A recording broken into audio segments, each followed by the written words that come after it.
I'm here at Jewel in Changi Airport, Singapore, and today we are visiting the legendary Tsuta in search of the best ramen in Singapore. The world's first ramen place to get a Michelin star, the legend, Chef Yuki Onishi, started his career in the fashion industry as an importer before embarking on the journey to create a unique ramen flavor that he could call his own. Back in the early 2000s, the Japanese ramen scene was dominated by tonkotsus, but Onishi's-san believed that the Shoyu ramen was still the more iconic version and began experimenting with recipes, eventually setting up Tsuta in 2012, which refers to Ivy, his family symbol. What he eventually arrived at was a Shoyu ramen that uses a combination of custom-made soya sauce from the Wakayama prefecture and 2 other soy sauces on top of that. He pairs it with a stock that uses chicken, clams, and Japanese fishes, amongst other ingredients, and buckwheat noodles or soba made with at least 4 different kinds of flour. You would trust the guy with a fashion background to know about layering. That was the version that won them the Michelin star, but my guess is his experimentation never stopped there. Probably not until he passed away in September 2022 due to an acute heart failure. Ramen fans all around the world owe thanks to Chef Yuki Onishi for putting ramen on the world map. So let's have a taste of his legacy, shall we? Let's get it, guys. Hello, for one. Thank you. Immediately it smells like truffle. The whole store smells like truffle. Of course, we're gonna get their premium char siu truffle shoyu soba. There's regular and light, which I think refers to the amount, or rather the portion. And for our second one, maybe we try an ebi soba. We order through QR. You even get to choose your salt level. Wow. Okay. First, the premium char siu truffle shoyu soba. Oh, what a mouthful. This scent is so familiar. I had this before. Anyway.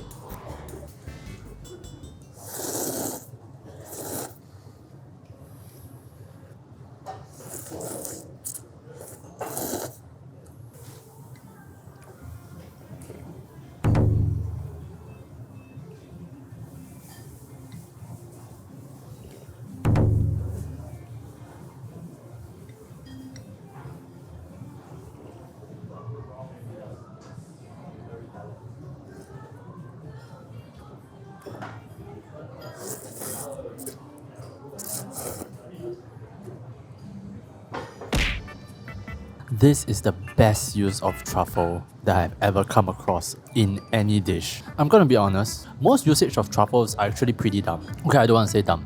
Most of them are pretty blunt. You put it in pasta, pizza, beef, fries, what have you, and then all you can taste is truffle. Most of the times, the truffle doesn't even taste that good, it just smells like a petrol station. But this is the first time I come across a dish where the truffle sits so obediently by the side. When you sip the broth, the truffle is not overpowering. The shoyu still takes center stage, and the truffle only adds an accent on top of it. I don't know how he did it, but he balanced truffle. I cannot think of another dish where truffle is balanced. Normally, truffle just wants all the attention. And then we go on to the broth. So complex. I cannot really tell what is in the broth. Maybe other than bonito, of which I'm not even sure. This was what I was excited about this series. A broth that has its own signature flavor that you will not get anywhere else. I cannot even speak with confidence what base this soup is. Like if you were to ask me the main ingredient, like whether it be chicken, pork, fish, I cannot tell you with confidence. The noodles are really well made as well. Reminds me of the ones at Ramen Ya. The texture is really nice. And then their secret ingredient, which I'm so disappointed that they didn't put more of it. They put chopped up figs that sunk to the bottom of the soup. And I only got a taste of them and very little of them towards the end of the meal. That sweetness, that caramelized sweetness, really does so well in this broth. I really wish that this topping was like 1 tablespoon on top of the noodles, or maybe even served on the side. Why would he think of using figs in a ramen soup? Why? I'm not too impressed with the char siu. The quality is pretty good, but it is so thin. And while the flavor is very clean, and you can tell that it is pretty high quality, I feel like in a lighter, more complex broth like this, the char siu was the way to bring it home. I wanted a really tasty, really charred piece of char siu, right, to like cap the taste off. And then there's also the value side of it, like $20 odd and I get 1 pork slice. Like it's literally like one of those shabu shabu things that you put into your hot pot. Bruh. But yeah, I think that's still personal preference. It's dishes like this that can be considered signature dishes because it is unique and you can use it to identify a chef. Anyway, on to the next one, our EB ramen. Even though we are in a stall filled with truffle, I immediately smelled this when you arrived at the table. If you ever fried prawn heads before, you will memorize this smell in your head. Wow, this smell of the prawns tomally. Okay, let's get in. We waited long enough.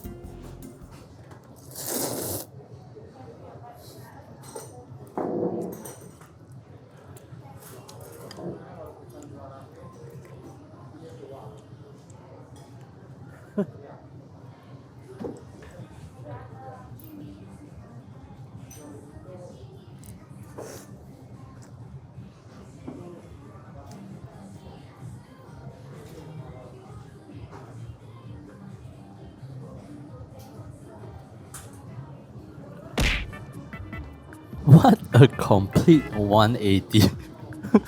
For the previous broth, it was so complex, right? Cannot really tell what ingredient they use, at least for me. Now I can't tell any ingredient they use other than prawn. All I taste is prawn. And I don't know whether this is a hit or a miss, but it tastes like 90% similar to the Kalbi snack.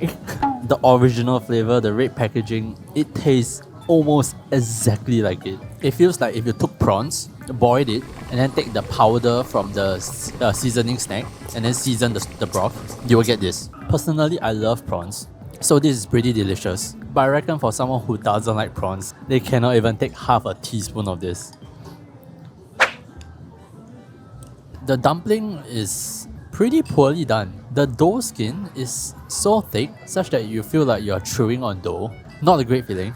And speaking of filling, the filling isn't great as well. It feels pretty random.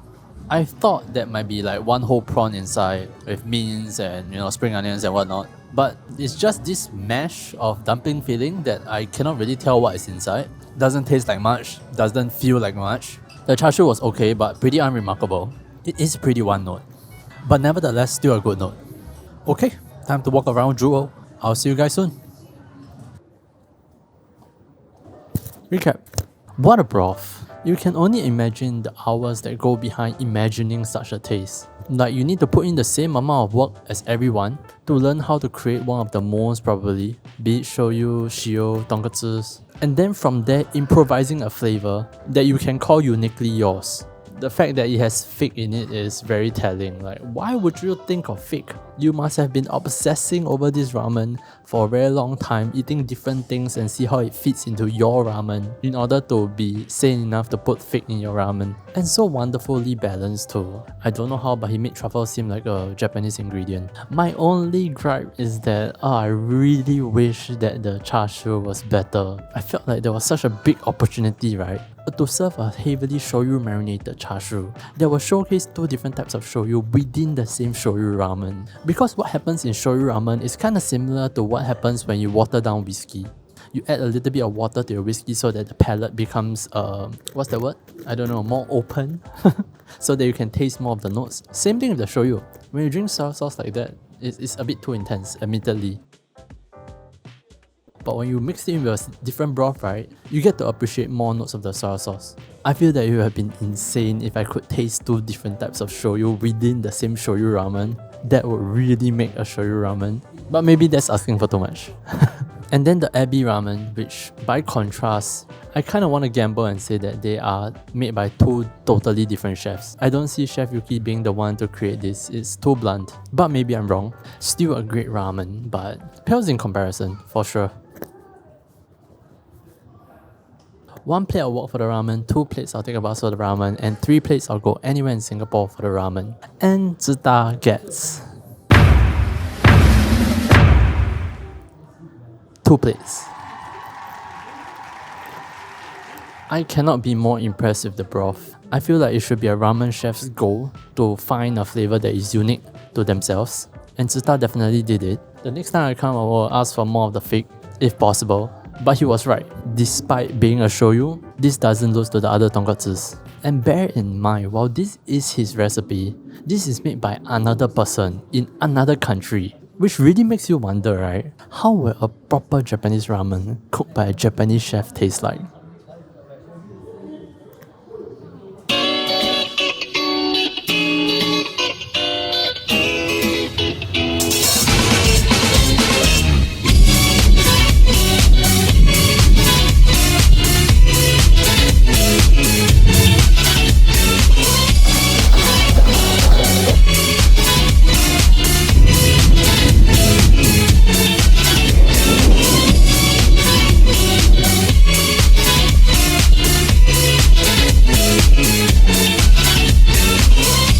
We're in Tokyo, baby!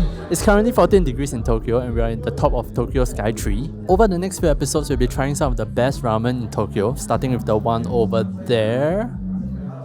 That's the river. I'm not sure if you all can see it, but it's somewhere over there. But for now, I'm going to take in this view, check in, and then we start nice and early tomorrow morning. Thanks for watching. I'll see you in the next video. Bye!